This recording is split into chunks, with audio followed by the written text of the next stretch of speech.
Cool. So yeah, as I say, so we'll just kind of go through a few things over the next half an hour or so. So we'll kind of just kind of make a brief kind of point about kind of data protection and kind of mailing lists.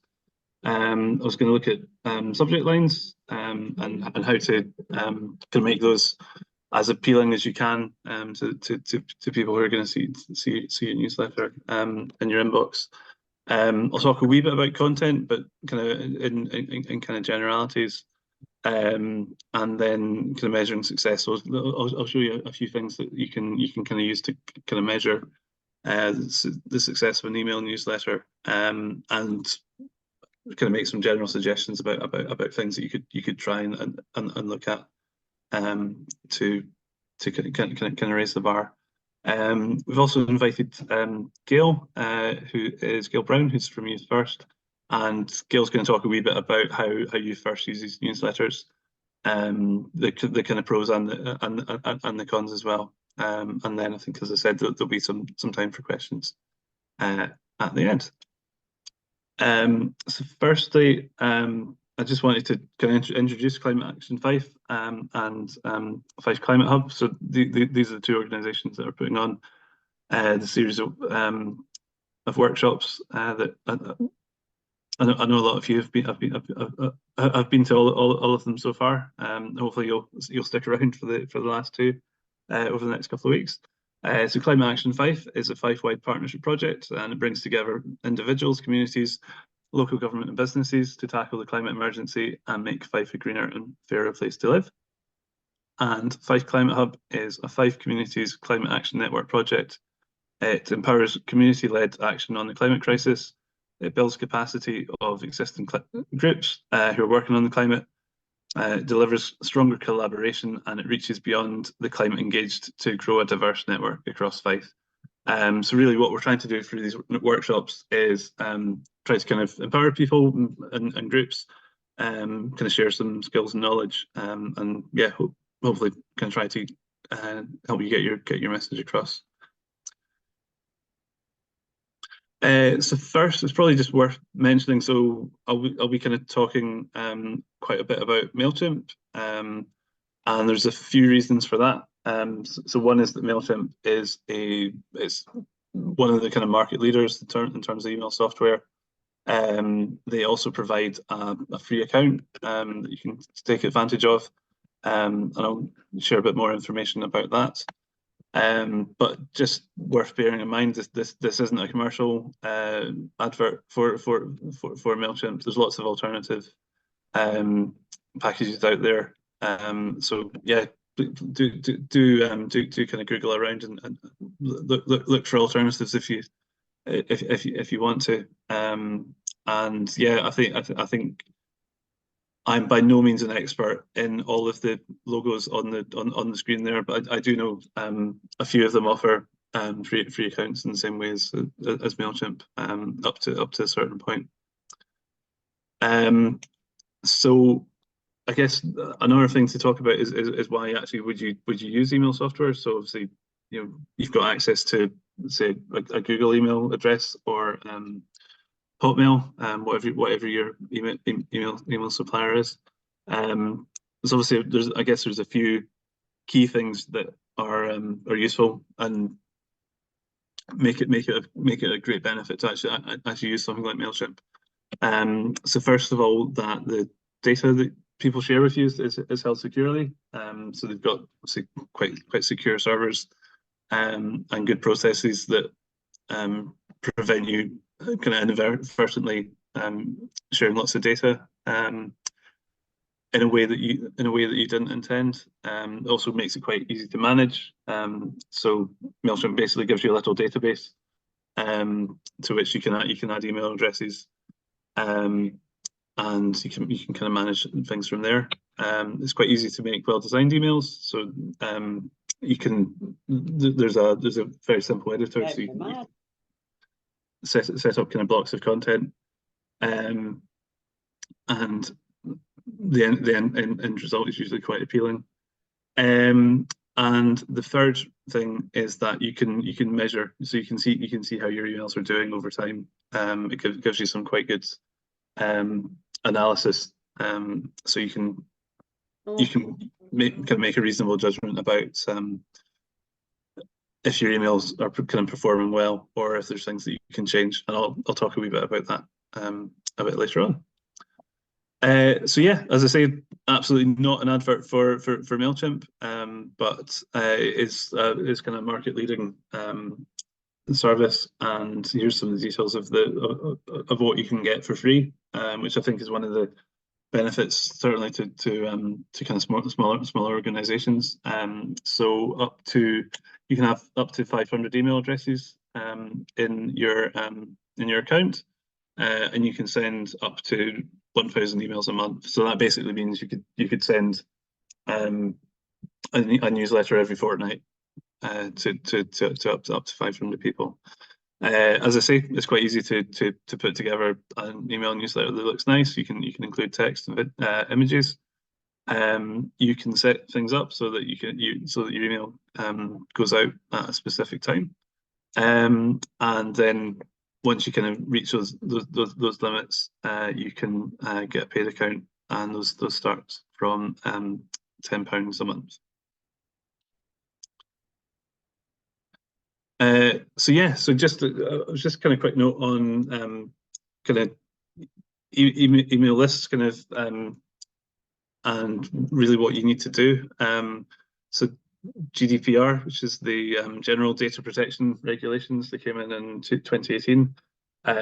It can be quite a scary proposition to try and learn lots about GDPR. But I guess ultimately the one thing that you need to know, and this is the kind of top bullet point there, is that you need to consent to send people a newsletter.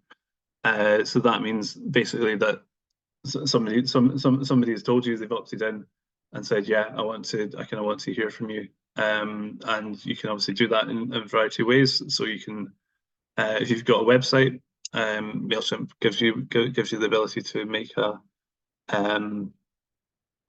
like a form that you can easily paste onto your website, and people can complete that. You might be that you have events that take place in your community, and you kind of get paper forms from them. Really, it's just the simple principle is that somebody shared that information with you, that they shared their email address, and they've told you that they'd like to hear from your organisation. That's kind of what counts as consent.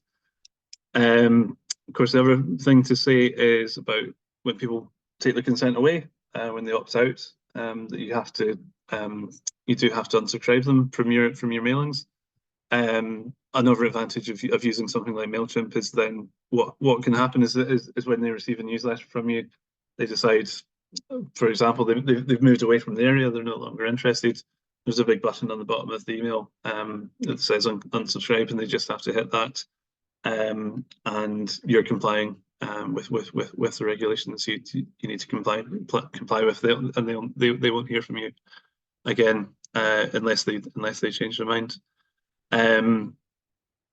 Something I think groups sometimes come up against is they have like kind of databases of email addresses that they haven't used in some time. I would, as a rough kind of yardstick, I could say after about kind of 6 months, if you haven't been in touch with a group of people, it's probably best practice to actually just write to those people and say, do you still want to hear from us, and kind of get that consent, rather than assuming you've still got consent. So one of the issues that can happen is if you do email lots of people and a large number of them are no longer interested in hearing from you, you can get reported for sending spam. And if you get lots of reports for sending spam, ultimately your emails won't make it to people's inboxes, because you'll start to get treated like a spammer, rather than a kind of reputable organisation. So yeah, that was a few points on kind of consent and GDPR. Another kind of key thing to think about is the kind of subject line of your newsletters. And there's probably a few good things to kind of bear in mind. So the first one is subject lines you really want to kind of be to the point. You only have, say, a couple of seconds in somebody's inbox for them to decide to kind of open up your email. I think Mailchimp has a tool that kind of scores you, and if you go over 9 words, it kind of tells you off effectively. But ultimately, as you'll see, I mean, I would kind of treat that as a limit, and if you can get less than that, even better. I tend to put the most important words first. So for sake of argument, if you had a 50% off sale, that would be the thing you would mention first, rather than kind of leaving it towards the end. And there's a good reason for that, which I'll kind of share in a second. There's a thing called the preview line, which is also a kind of important tool and helps you get your message across. And something else we've kind of seen recently is organizations start to kind of make use of emojis, because obviously in one character you can kind of communicate quite a lot. But yeah, you probably want to use that sparingly. So how do we look at my email inbox? Actually, just earlier today, for a couple of examples. So you can see on here, this is the kind of, I guess, is a kind of example of what people see when they receive emails. So you can see, let's see, you can see first of all it's who's sending the email, and I think to certainly community organisations is quite an advantage in that, because people on your mailing list, you should have quite a good kind of connection to them. So if they see something that's coming from your organisation, I think they'll kind of be attracted to that. You can then kind of see that there's a few words in the kind of subject line, and it's worth bearing in mind that lots of places where people read their emails, that'll get cut off very quickly. Here, I think there's what's that, 6.5 words in that subject line from Moonpig.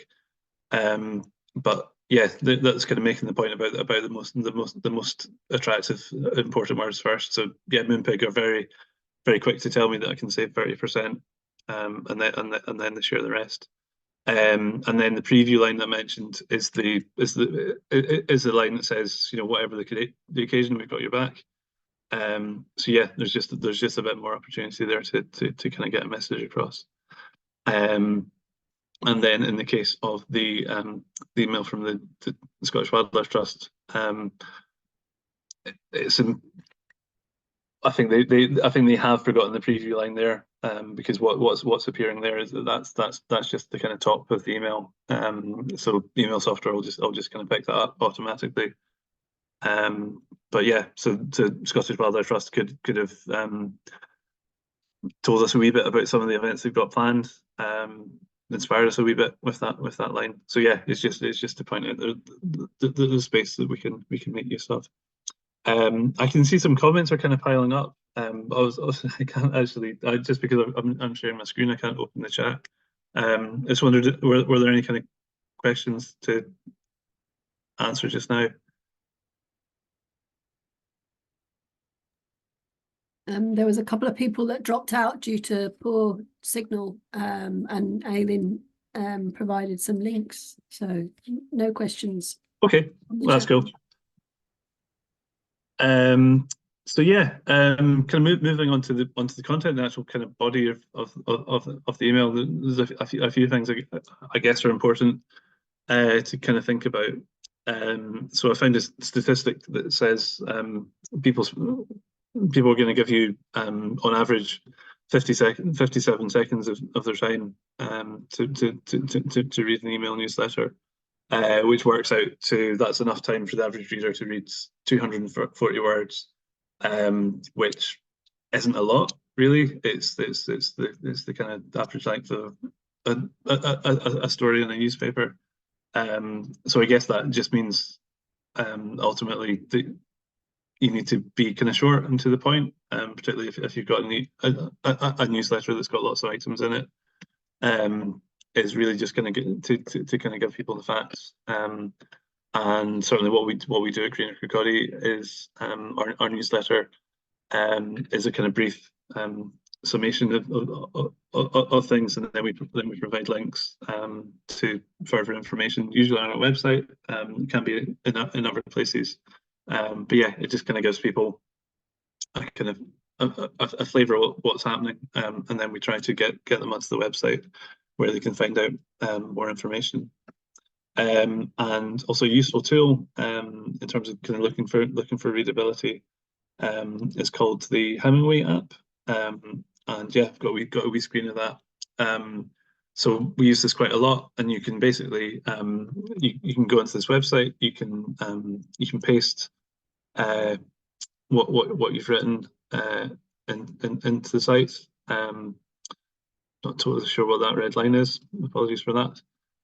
But you can paste your content into the site. It'll flag various issues. So if sentences are a bit long or really long, they'll appear in red. If they're quite long, they're in yellow. If your sentences are passive, so rather than active, which is kind of tends to be easier to read, it'll flag those as well. And then Hemingway basically kind of gives you a score. And what we aim for in terms of our readability is a score of 8, which is basically means it should be pretty readable to the majority of people. And yeah, it's just kind of about making things accessible, but it's also about making it easy to digest if you've only got a short amount of time with people. Yeah, you can be more valuable if you're to the point. So yeah, just to kind of underline. So this is just a kind of video of the. Oops, sorry. I just made a kind of quick video, just kind of scrolling down through the Greener Kirkcaldy newsletter, so you can see. Oh, if I can get it to stop at the right place. Yeah, so you can see so the items we have, they tend to be about kind of 30-40 words. They're really short, and then they more often than not they'll kind of link off to the website, which is where you can find more information. Oops, sorry. I guess another thing that we do, and just to kind of point this out, is to kind of use nice clear headings.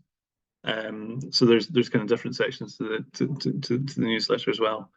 And I guess the idea of that is to just kind of help people find the information if they're just kind of picking this up, scrolling down really quickly. It's designed to just be quite easy to find out what you're interested in. And then yeah, as the point I was kind of making about just kind of having some bullet points. So we've got a section that explains to people how they can support our work. And yeah, most of those can lead off into our website, and means they can easily see how to support us. So yeah, I was going to talk about just kind of quickly in terms of success, and how do you know if your emails are kind of working well. So there's two main I guess kind of measurements that you'll get, and this is a screenshot from Mailchimp. So you can kind of see that you've got a few of the emails that we sent out, and then on the kind of right hand side columns, it'll show you what percentage of people who've received the email have opened it, and it'll show you the kind of percentage of people who have kind of clicked on one of the links. I guess a couple of things to say about these. So obviously, let's say open rate is how many people are opening your email. Click rate is how many people are kind of acting on they're kind of clicking through out and onto your website or wherever you've kind of chosen to link to. An important thing is not to kind of compare with other organizations, because lots and lots of factors kind of involved. The most useful thing you can do is kind of compare your own emails over time. And I guess what you'd want to see ideally is that these numbers are either going up or they're staying about the same. But if you find kind of from email to email that, for example, 40% of people open one email and 20% opens the next one, it's probably good to have a think about that and kind of think why that might be. But certainly, if you go online and you search for it, there's lots of people who will tell you that that a charity's average kind of open rate for emails should be X%. But given that charities are so diverse in size, and we'll have lots of different audiences, it's maybe not as useful as all of that. So yeah, I would just do, if you do kind of get into this, I would just always encourage people to compare themselves with themselves over time, rather than kind of getting too worried about kind of benchmarking against other organizations. So yeah, a few things, I guess, just in terms of in terms of those. So yeah, with open rates, it's really about are people seeing your emails in their inbox, and are they wanting to click on it? So obviously the things you can control would be kind of looking at your subject line. Are there ways that you can kind of make it clearer or even more appealing? Let's just say short and snappy subject lines tend to work the best, because you can get your point across in a very short space of time. You might have a mailing list that's got lots of people who've kind of moved away from the area. They aren't interested anymore. And a useful exercise might actually be to kind of clear out some of those people in their mailing list, or to send them an email and say, actually, doesn't look like you're opening our emails. Are you still interested? And if they're not, it's an opportunity to kind of keep your mailing list clear. And certainly, if you're paying for a mailing list, it's at your advantage to kind of keep that as up to date as possible, because ultimately you'd be paying based on the size and the kind of number of email addresses you have on your list. I guess another thing to think about is the time and date that you send your emails. So the Green Recording email tends to get sent, I think, on the last Sunday of each month at 8 o'clock in the morning. And there was quite a long process on kind of arriving on that date, and you kind of trialing different things, kind of sending emails in the evening, sending them in the morning, and just kind of getting an idea of when people were kind of more receptive to them. So yeah, it's about experimentation, really. In terms of click rate, in terms of are people kind of coming through from your email and kind of looking, seeming like they're interested in what you're sending them. One thing you can try is looking at the newsletter. Can you make it shorter? Can you make it more readable? So we can showed the Hemingway tool earlier. Can you make the links more obvious, or are they kind of buried away? So with Mailchimp, you can make buttons and make them different colors, so that they're kind of really in people's faces and obvious. And I guess another thing to try is you could think about sending more emails with less content. By which I mean, if you every 3 months you send people a 2,000-word newsletter, and it looks like not many people are engaging with it, maybe you could shorten that. Maybe you could send them 1,000 words every 6 weeks, and just kind of space out how often you're sending people information. Ultimately, because if people only have a finite amount of time to read your particular newsletters, they might have more time over so I've kind of lost the track of what I was trying to say, but basically they might have an amount of time to read your newsletters each week, which is greater than if you send it every quarter. And obviously the shorter your emails, the more kind of concentrated you can be. And yeah, I think ultimately you might find kind of better results from that. So yeah, that was a bit of a kind of whistle stop tour around some of the kind of some of the kind of things to think about in making emails engaging. And I was going to hand over to Gayle, who is just going to talk a wee bit about how they use emails, how they use Mailchimp at Youth First, and yeah, some of the pros and cons. Over to you, Gayle. Okay, okay. My name's Gayle Brown, not Gayle Ross. I don't know who that is, but that's cool. Just in case you wondered who it was, that's cool. Sorry, That's Gayle. cool. My name's on my thing anyway. Hi, I'm Gayle from Youth First. We're a charity that supports youth groups in Fife, and we support loads of different types of youth groups. And the reason why we moved to the Mailchimp model was GDPR. That was what kind of triggered our move to look at our Outlook databases and make sure we were complying with the GDPR sort of rules. And Mailchimp at the time was the sort of forefront of everybody seemed to be using it, so we started to use it. And excuse me, what it does is it gives you sign up forms, it gives you all sorts of different things like that. You can pull together newsletters, and you can build an audience. So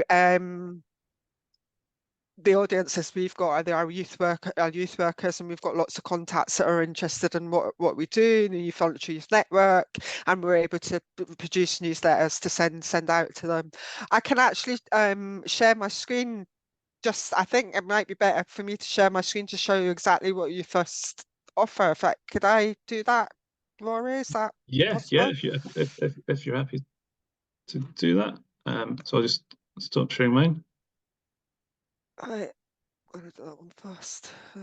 Share. So if you should see, can you all see Mailchimp, my logo?